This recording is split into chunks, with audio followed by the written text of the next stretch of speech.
அண்ணே லட்சுமி முத்து என்ன முத்து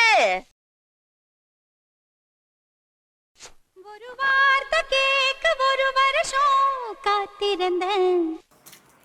ஏன் மாதிரி லட்சுமி உன்னை கூப்பிடல. வணக்கம் வணக்கம் வணக்கம். என்ன பார்க்க வந்ததுல ரொம்ப சந்தோஷம். இத பார்க்கவா? எல்லாரும் என்ன பார்க்க இல்லையா? இதத்தான் பார்க்க வந்தீங்களா? லட்சுமி பூஜை சாரி வந்திருக்கான். எங்க இருக்கு? இப்படி என்னை நோஸ் கட் பண்ணிட்டியே, என்னை கூப்பிடல. நோஸ் கட்லாம் பண்ணலக்கா, வா பார்க்கலாம். இந்த சாரி பார்த்தீங்கன்னா ரம்ஜான் ஸ்பெஷலுக்கு வந்திருக்கு. லட்சுமி பூஜா சாரி தான் அது. இது பூராமே டார்க் கலர், லைட் கலர் எல்லா கலர்லேயும் இருக்குது. ஃபுல் ஸ்டோன் ஒர்க் வச்ச மாதிரி இருக்கும். ஃபுல்லாமே கிராண்டாக இருக்கும்.